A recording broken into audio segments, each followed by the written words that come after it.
एक मनुष्य और उसके ऊपर हाथी की गर्दन लगी हुई है, जिसके पीछे की कहानी आती है गणेश पुराण कह रहे हैं। शिव पुराण के अनुसार कहानी सभी आप लोग जानते होंगे, बचपन में सबने आपने देखा है कि एक बार की बात है, माता पार्वती की महल से गणेश पैदा हुए। उनको उन्होंने द्वारपाल बनाया और शिव जी ने क्रोध में आकर उनका सर काट दिया। उसके बाद उन्होंने कहा कि अब ये जुड़ेगा कैसे, तो कहा कि चले जाओ इस दिशा में और यहाँ पर जो हाथी जो हथनी अपने बच्चे के पीट करके कोई है उसका सर काट के ले आना और लाके बालक के सर पे लगा दिया और वो गणेश बन गए। ये कथा आती है शिव पुराण में। अलग अलग पुराणों में अलग अलग कथाएं आती हैं गणेश कथा के संदर्भ में। तो आइए आपको कुछ कथाओं की ओर ले चलते हैं। अलग अलग पुराणों में अलग अलग प्रकार की कथाएं आती हैं, तो देखिए।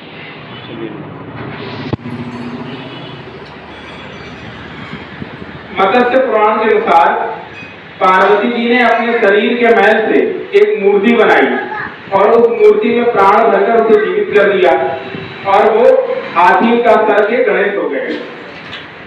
एक कथा आती है ब्रह्मवत पुराण में कि पार्वती जी के कोई पुत्र नहीं था। पार्वती ने पुत्र प्राप्ति के लिए विष्णु की तपस्या करी, तत्पश्चात उनको पुत्र हो गया। उस नवजात पुत्र को देखकर देवतागण बड़े हर्ष में नहीं समाये। इतने बीच में शनि देवता आ गए, उनकी वक्र दृष्टि काली दृष्टि बच्चे के सर पे पड़ गई और उसका सर कट गया। वराह पुराण के अनुसार शिव जी के मुख के तेज से गणेश पैदा हुए। वो बालक अत्यंत तेजस्वी था। गणेश पुराण की कथा के अनुसार अदिति के बेटे थे जो महागणपति से पैदा हुए। स्कंद पुराण की कथा तो सबसे अलग है। उसके अनुसार एक राजा रानी से गणेश का जन्म हुआ जिसकी 4 भुजाएं थी। तो आपने देखा कि अलग अलग पुराणों में गणेश जन्म की अलग अलग कथाएं आती हैं। यानी शिव पुराण में गर्दन कटने वाली बात आई है तो शिव जी ने काटी। एक अलग पुराण में आया कि वो तो शनि की काली दृष्टि से कट गई। एक पुराण में आया कि वो तो ऐसे ही पैदा हुए थे। तो अब किसको सच माना जाए, किसको सच माना जाए? तो सवाल ये उठता है कि पहले इस पर थोड़ा विचार करते हैं। यदि शिव जी हाथी की गर्दन लगा सकते थे तो वही कटा हुआ सर दोबारा क्यों नहीं लगा दिया मनुष्य का? और ऐसा भी नहीं था कि वो पूरी तरीके से खराब हो गया था। वहां आया है कि वो सर अलग था। तो जब वो सर मनुष्य का लगा सकते थे, हाथी का लगाने की क्या आवश्यकता थी? दूसरा, पुराणों के अनुसार शिव जी को त्रिनेत्री बोला है, अंतर्यामी बोला है। तो सब कुछ जानते हैं भूत भविष्य वर्तमान का। तो जब सब कुछ जानते थे तो उनको पता नहीं था कि वो उनका पुत्र है? पहला सवाल ये खड़ा होगा। दूसरा, यदि पार्वती जी महल से गणेश बना दी तो दोबारा भी तो बना सकती थी। किसी नवजात हाथी के बच्चे को मारने की क्या आवश्यकता थी? तो ये सब कथाएं का आधार क्या है? तो जैसा कि आप लोग जानते हैं कि अलग अलग पुराणों में अलग अलग कथाएं आती हैं। तो इससे ये तो सिद्ध है कि ये कथा बेकार है, फ्रॉड है, कुछ भी सत्य नहीं है। क्योंकि यदि सत्य होता तो एक जैसा आता कर देगा। सारे पुराणों में अलग अलग है। इससे सिद्ध होता है कि जिसने भी ये कथा पुराण में लिखी है वो खुद ही संशय में था और उसने अलग अलग प्रकार की कथाएं गढ़ दी। दरअसल ऐसी बात है कि पुराण जो है ये वेदव्यास की रचना नहीं है। हमारे लोगों को बचपन से मूर्ख बनाया गया है कि पुराण महर्षि वेदव्यास ने लिखा। लेकिन सच ये है कि पुराणों में पुराणों का जिक्र है, शक का जिक्र है, चंद्रगुप्त मौर्य का जिक्र है। अब जब इन लोगों का जिक्र है तो समझ जाइए पुराण उनके काल के बाद ही तो लिखे गए होंगे। महाभारत काल की रचना हो नहीं सकती। महाभारत में भी आया है कि वेदव्यास जी का मोक्ष हो गया। उनके जो पुत्र थे सुखदेव, जिनके नाम पर भागवत की कथा कही जाती है कि सुखदेव महाराज भागवत की कथा सुनाते हैं, उनका भी मोक्ष हो गया था। तो जब उनका मोक्ष हो गया तो वो कौन थे जो भागवत कथा कह रहे थे? तो इससे सिद्ध है, ऋषि दयानंद सत्याग्रह प्रकाश में लिखते हैं कि ये पुराण भूतों की रचना है। भूत पेटू पंडों ने अपना पेट भरने के लिए पुराण बनाए ताकि हिंदू समाज को बरगला सके। सच्चाई है कि गणेश जी शिव जी के पुत्र रहे होंगे, जिनकी बुद्धि बहुत विशाल रही होगी, विद्वान रहे होंगे। उनकी तुलना गज से की जाती होगी कि इसकी बुद्धि गज के समान है। उसको ना समझ के मूढ़ों ने उनको हाथी बना दिया, मस्ताना प्रणत कथाएं गढ़ ली। दूसरा, बिल्कुल वैसे ही जैसे हनुमान जी के साथ किया। हनुमान जी वानर थे, वन में रहने वाले नर थे। लंगूर उनका राष्ट्रीय चिन्ह था, उनको बंदर बना दिया। आज भी आप चले जाइए दक्षिण भारत में कुछ मंदिर ऐसे हैं जहाँ हनुमान जी की आज भी मनुष्य की मूर्ति है। तमिलनाडु का एक मंदिर है जहाँ पर गणेश जी की आज भी इंसान की मूर्ति है। वहाँ विनायक नाम से पूजा भी होती है, वहाँ उनका मनुष्य अवतार है। तो इससे ये सिद्ध होता है कि कहीं ना कहीं मनुष्य रूप में भी गणेश की पूजा होती थी प्राचीन काल में। बाद में उसको हाथी के रूप में पुराणों की कथाओं से प्रचलित किया। तो गणेश किसको कहते हैं, इसको समझिए।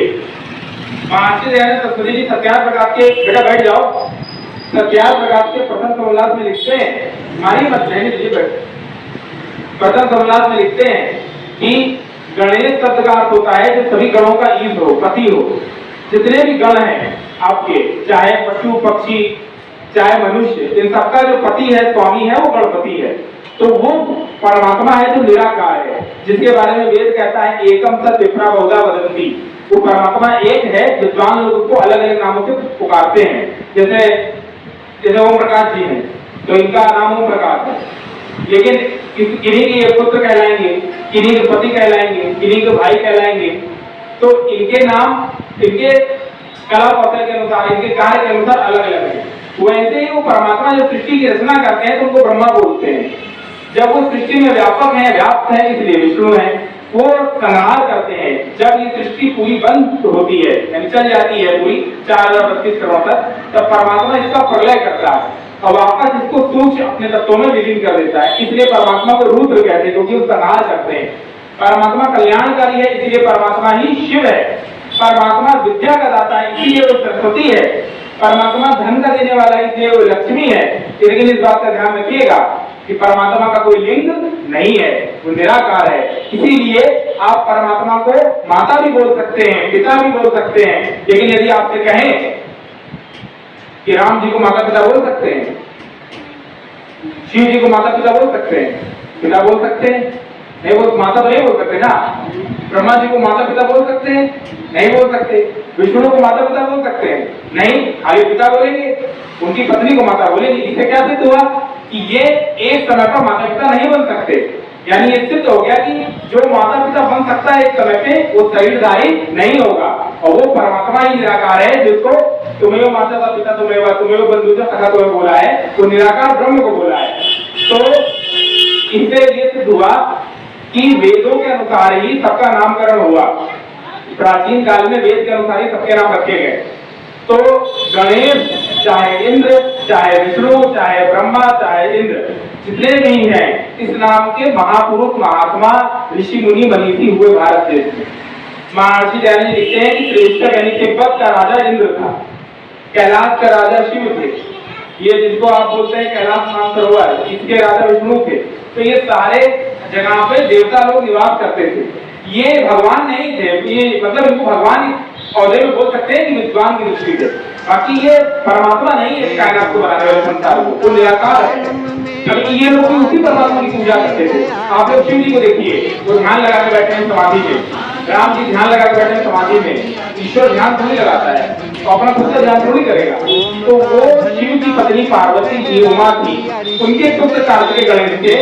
वो हाथी नहीं थे, वो विद्वान मनीषी रहे होंगे, जो विद्वान थे, ऋषि मुनि रहे होंगे। वो सब भी उसी परमात्मा की उपासना करते थे जिसका नाम ओम है। उसी का नाम गणेश भी है, उसी का नाम ब्रह्मा भी है। थोड़ा कंफ्यूज हो जाते हैं लोग, इसको समझिए। शिव नाम परमात्मा का भी है और शिव नाम किसी व्यक्ति का भी हो सकता है। जैसे ओम नाम परमात्मा का भी है, ओम नाम इनका भी है, हो सकता है ना। ओम सरस्वती नाम परमात्मा का भी है, सरस्वती की दीप्ति का भी नाम हो सकता है। तो इस नाम के बहुत सारे विद्वान हुए इतिहास में। लेकिन जब बात आएगी निराकार है, सर्वव्यापक है, सारी सृष्टि को बनाने वाला है, वेद का ज्ञान देने वाला है, वहां पर उस निराकार ब्रह्म का ही ग्रहण होगा। तो एक गणेश तो आदि सृष्टि के पुरुष हुए और एक गणेश परमात्मा है जिसकी हम लोग उपासना करते हैं। तो ये गणेश सब छोड़ चुके थे धर्म कर्म गौरव गुमान ऋषि मुनियों का। फिर संध्या हवन यज्ञ करना सिखला दिया ऋषि दयानंद ने। वेदों का डंका आलम में बजवा दिया ऋषि दयानंद ने। आदर्श पुरातन शिक्षा का बतला दिया ऋषि दयानंद ने। वेदों का डंका